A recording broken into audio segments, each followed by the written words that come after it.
Assalamualaikum warahmatullahi wabarakatuh. Kembali lagi dengan literasi dan numerasi di SDN Angkasa 8. Nah, di bulan April ini yaitu tantangan litnumnya adalah wawancara. Nah, kita bahas yuk dan simak apa aja sih wawancaranya. Sebelum masuk ke materi, perkenalkan, nama saya Siti Masito dari tim 1. Yuk. Oke, baik, kita masuk ke yang pertama yaitu wawancara. Nah, pengertiannya apa sih wawancara itu? Nah, wawancara adalah salah satu cara untuk mengumpulkan data dan informasi dengan cara mengajukan pertanyaan pada seorang narasumber atau informal.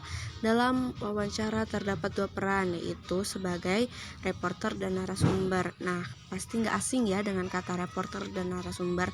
Nah, reporter itu adalah seseorang yang bertanya atau yang menanya kepada narasumber. Nah, lalu apa sih narasumber itu? Narasumber adalah orang yang memiliki informasi. Nah, jadi dalam wawancara itu ada dua peran, yaitu ada reporter dan juga narasumber. Oke, next ke unsur-unsur laporan hasil wawancara. Nah, unsur-unsur ini adalah cara untuk mewawancara dan menyusun laporannya atau disebut dengan reportase wawancara. Nah, dalam unsur-unsur ini ada 7, yaitu latar belakang, tujuan wawancara, tema wawancara, latar wawancara, identitas pelaku wawancara, hasil wawancara, dan simpulan wawancara. Nah, sebelumnya kita harus mengetahui dulu temanya apa dan di latar belakanginya apa untuk mewawancarainya, dan tujuan kita mewawancarainya itu untuk apa ya. Dan kita juga harus tahu identitas narasumbernya itu siapa.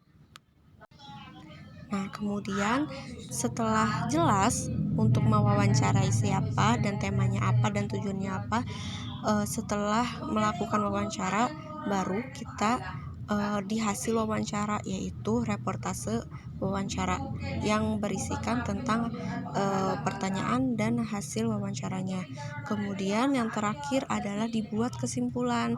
Nah, kesimpulan itu untuk informasi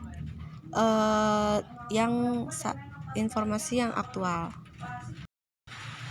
Adapun pertanyaan dasar untuk mewawancarainya yaitu ada 5W 1H. Salah satunya yaitu what. Kalau bahasa Indonesianya itu apa? Digunakan untuk menanyakan hal atau peristiwa yang berhubungan dengan tema wawancara. Contohnya, apa pekerjaan Anda saat ini? Nah, ini untuk menunjukkan apa pekerjaannya gitu. Lalu yang kedua yaitu who ya. Who, bagaimana? Who.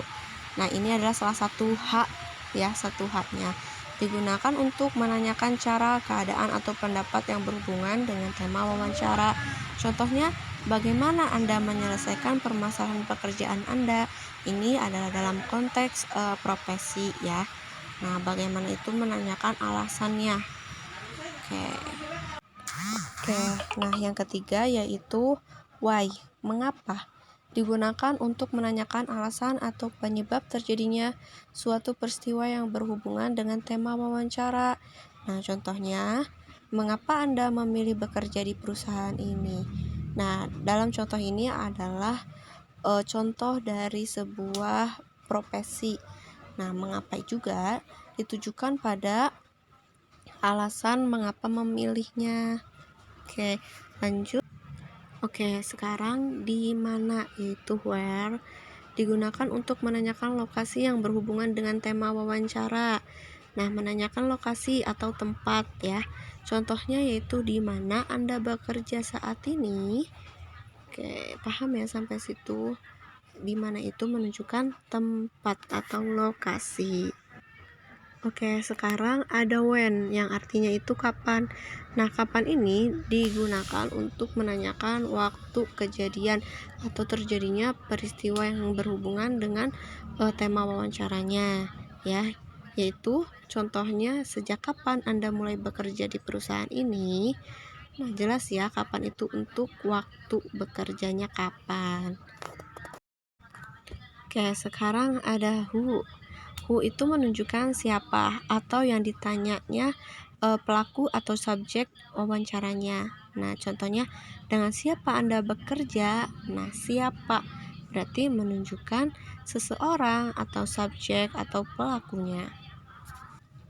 Oke, langkah-langkah wawancara yaitu ada 5. Yang pertama adalah menentukan topik wawancara. Nah, sebelum melakukan wawancara kita harus tahu dulu topiknya apa nih yang mau diwawancara atau yang mau ditanyakannya tuh apa. Nah, yang kedua adalah memilih narasumber. Kita harus sinkron dengan tema atau topik yang dipilih dan narasumbernya. Yang ketiga adalah menyusun daftar pertanyaan untuk wawancara. Sebelum wawancara dimulai, kita harus menyusun pertanyaan apa saja yang akan diajukan kepada narasumbernya. Yang keempat adalah melakukan wawancara. Nah, melakukan wawancara ini adalah proses wawancaranya, yaitu proses tanya jawab antara reporter dan narasumber.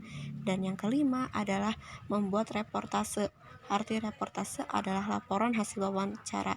Di dalam reportase itu pun ada isi dari pertanyaan-pertanyaan, kemudian hasil dari keseluruhan wawancaranya yaitu kesimpulan.